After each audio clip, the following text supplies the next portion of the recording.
लाख बुरे हैं हम, पर तुम तो कोई अपनी अच्छाई दिखाओ। हम बुरे नहीं थे, अब तुम याद करो। तुमने हर बार हमें बुरे वक्त में ही याद किया है। आज तो इसलिए बुरा बन गया हूं क्योंकि तुम्हारा बुरा वक्त बीत गया है और अच्छा वक्त आ गया है। चांद उगता गया और सूरज ढलता गया।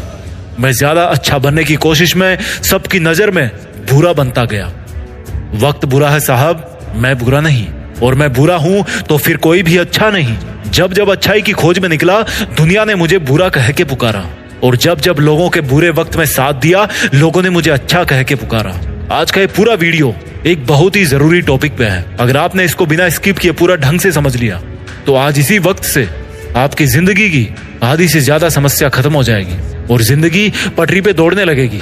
आप डिसीजंस अच्छे लेने लगोगे। एक बार मेरे फादर ने मुझे बचपन में कहा कि जा बकरियां चराने के लिए एक लकड़ी काट के ले आ खेत पे। मैं गया कुल्हाड़ी लेकर, और उस कुल्हाड़ी का सबसे पहला वार पड़ा एक बहुत ही सीधे साधे पेड़ की डाल पे। उस डाली पे कोई कांटे नहीं थे और उसको काटना बहुत आसान था।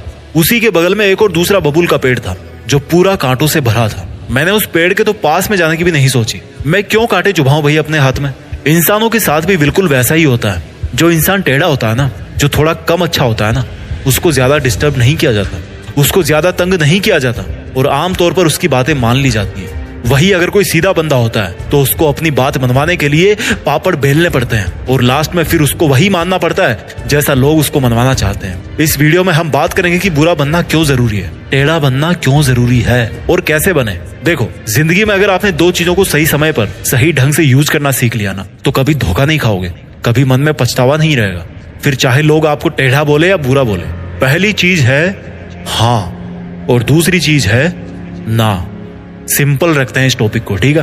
बात हम कर रहे हैं टेढ़ा बनने की, लेकिन इस टॉपिक को आसान रखना है ताकि हर कोई बात समझ पाए। आराम से सुनो मेरी बात को, ठीक है। अगर आपने जिंदगी में ये सीख लिया कि आपको कब हाँ कहना है और कब ना कहना है, तो भले ही लोग आपको कुछ भी बोले, आपको कितना भी बुरा बोले, कितना ही जिद्दी बोले, कितना ही बुद्धू माने, लेकिन आप कभी पलट कर देखोगे ना अपनी लाइफ में, तो कम से कम आपको पछतावा नहीं रहेगा। किसी भी बात का पछतावा नहीं होगा। आप मुझे ये बताओ कि ये जो जिंदगी आप जी रहे हो, वो आपको बबलू के नाम की मिली है, टोनी के नाम की मिली है, या रानी के नाम की मिली है? ये जो जिंदगी है आपकी, वो आपके अपने खुद के नाम की मिली है। ये हमारे बाप के नाम की भी नहीं है। उनको अलग जिंदगी मिली है और हमें अलग जिंदगी मिली है। जो तुम्हारा नाम है ना, उस नाम के हजारों बंदे इस दुनिया में फेसबुक इंस्टा पे सर्च मार के देखते होंगे। फिर कौन सी चीज है जो तुम्हें तुम्हारे उन हम नामों से अलग बनाती है?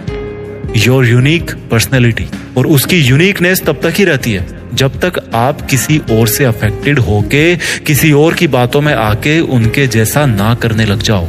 जिस टाइम पर आपने अपने यस और नो वाले डिसीजंस में गिव अप कर दिया ना, उसी टाइम आपकी ये जो यूनिकनेस है वो तो भैया चढ़ गई गंगा जी में। अगर आपको लगता है कोई काम आपसे जबरदस्ती करवाया जा रहा है और उसमें आपकी खुशी नहीं है और वो आपकी नजरों में गलत है, तो उसको वहीं पर गुड बाय बोल दो।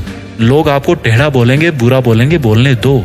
अगर आपको लग रहा है कि आपका फायदा है, किसी मासूम का नुकसान नहीं है, आपको खुशी मिल रही है, आप ग्रो करने वाले हो, कुछ सीखने वाले हो, तब हाँ बोल सकते हो। आपका जो डिसीजन है ना हाँ बोलने का और ना बोलने का, वो टोटली आपकी मेंटेलिटी पर डिपेंड करना चाहिए। अगर कोई आपको आग में कूदने को बोलेगा तो कूद जाओगे क्या? नहीं कूदोगे ना। बट अगर कोई आपका टाइम बर्बाद करेगा तो उसको अलाउ करते रहोगे, क्योंकि उसमें आपका तुरंत नुकसान नहीं हो रहा। लेकिन अगर आप उसके कहने पर आग में कूद जाओगे तो आपका तुरंत नुकसान हो जाएगा, तुरंत जल जाओगे। यहाँ से एक बात निकल कर आई है कि आप ज्यादा दूर का नहीं सोचते। आप सोचते हो कि कोई प्रॉब्लम नहीं है, जैसा चल रहा है वैसा चलने दो। वहीं आप अगर ये सोचोगे कि यही टाइम की बर्बादी लॉन्ग टाइम में आपको कितना नुकसान दे सकती है, तो आप आज से ही गप्पे लड़ाना बंद कर दोगे, दूसरों के फालतू के कामों के लिए टाइम वेस्ट करना बंद कर दोगे। आपको ये लगता है ना यार कहीं मैं मना कर दिया तो अगला बंदा मुझे गलत सोचेगा, या फिर कभी मुझे जरूरत पड़ेगी तो साथ नहीं देगा। ये जो अकेले होने का फियर है ना, वही लोगों की हाँ को ना में और ना को हाँ में बदल देता है। और बदले में आपको क्या मिलता है? समय की बर्बादी। पर सामने वाले का ना काम निकल जाता है, वो अपना फायदा लेके निकल लेता है और तुम पछतावे को लेके बैठे रहते हो यार काश मैंने उस दिन ऐसा नहीं किया होता। टेढ़ा बनना बहुत जरूरी है भाई, नहीं तो खड़े खड़े बिक जाओगे। अगर आप एकदम सॉफ्ट